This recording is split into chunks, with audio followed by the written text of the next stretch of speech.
नमस्कार दोस्तों, आपका हमारे YouTube चैनल में स्वागत है। आज एक बेहद रोचक और रोमांचक कहानी लेकर आया हूं जो हमें रामायण से जुड़ी है। दोस्तों, हम सभी जानते हैं कि रामायण सिर्फ एक धार्मिक ग्रंथ नहीं बल्कि हमारे जीवन के हर पहलू को सिखाने वाला एक अमूल्य रत्न है। आज की कहानी में हम जानेंगे कि कैसे श्री राम ने रावण से सीता माता को बचाया। ये एक ऐसी कहानी है जो हमें साहस, धैर्य और धर्म के रास्ते पर चलने की प्रेरणा देती है।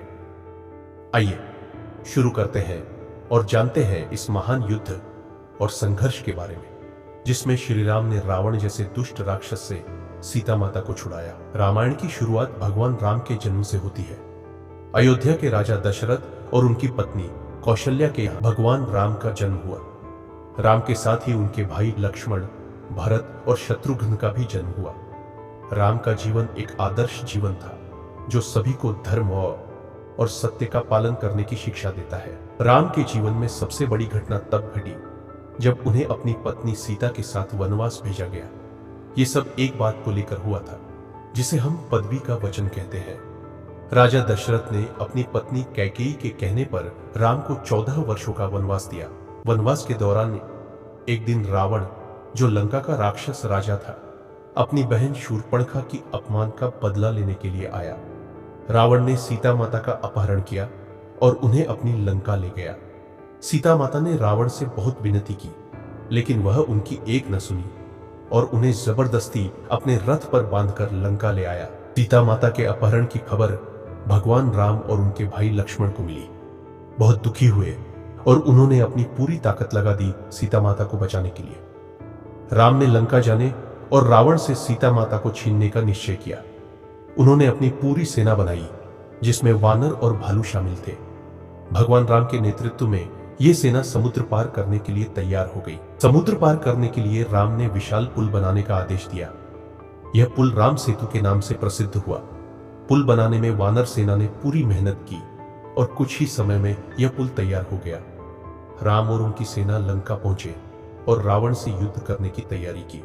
रावण के पास अपार शक्ति और शक्तिशाली योद्धा थे, लेकिन भगवान राम ने उसे चुनौती दी। रावण ने पहले श्री राम से युद्ध करने के लिए अपने सेनापति और कई बड़े राक्षसों को भेजा। प्रथम संघर्ष में ही राम ने राक्षसों का सामना करते हुए उन्हें हराया। फिर रावण ने खुद श्री राम से युद्ध करने का निर्णय लिया। रावण का युद्ध कौशल महान था, लेकिन श्री राम का साहस और त्याग उसे मात दे रहे थे। दोनों के बीच युद्ध बहुत भीषण हुआ, जिसमें भगवान राम ने रावण के कई अस्तबलों और रक्षकों को हराया। इसके बाद रावण ने अपनी महापराक्रमी शक्ति का इस्तेमाल करते हुए एक तीर से राम को चोट पहुंचाने की कोशिश की, लेकिन भगवान राम ने उसे भी नष्ट कर दिया। अंत में भगवान राम ने रावण के नाभि में स्थित अमूल्य रत्न को अपने बाण से निशाना बनाकर रावण को पराजित किया।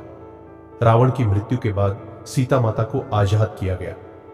भगवान राम ने सीता माता को वापस लाने के बाद उन्हें गले लगाया और उनके शुद्ध और पवित्र होने का प्रमाण दिया। रावण से सीता माता को बचाने के बाद भगवान राम ने लंका में शांति स्थापित की और वहां के लोगों को आशीर्वाद दिया। सीता माता और राम का मिलन एक ऐसा क्षण था जिसे देखकर सभी भक्तों के दिलों में सुकून और आस्था का संचार हुआ। यह युद्ध सिर्फ रावण के साथ नहीं था, बल्कि यह धर्म और अधर्म के बीच का युद्ध था। राम ने रावण को हराकर यह सिद्ध किया कि सत्य और धर्म के रास्ते पर चलने वाला कभी भी अधर्म से हार नहीं सकता। दोस्तों, इस महान युद्ध की कहानी हमें यह सिखाती है कि चाहे हम कितनी भी कठिनाइयों का सामना करें, अगर हम सत्य, धर्म और ईश्वर के प्रति अपनी आस्था बनाए रखें तो कोई भी शक्ति हमें हरा नहीं सकती। हम सभी को भगवान राम से यह सीखने की आवश्यकता है कि जीवन में चाहे कितनी भी परेशानियां आए, हमें हमेशा अपने लक्ष्य की ओर पूरी मेहनत से बढ़ते रहना चाहिए। रामायण की यह कहानी हमें जीवन की सच्ची राह पर चलने की प्रेरणा देती है और हमें यह समझाती है कि सत्य, अहिंसा और धर्म के मार्ग पर चलकर हम जीवन में सफलता प्राप्त कर सकते हैं। धन्यवाद दोस्तों। अगर आपको यह कहानी पसंद आई हो तो हमारे चैनल को लाइक और सब्सक्राइब जरूर करें और हाँ, नीचे कमेंट करके बताएं कि आपको हमारी कहानी कैसी लगी। फिर मिलते हैं अगले वीडियो में। तब तक के लिए जय श्री राम।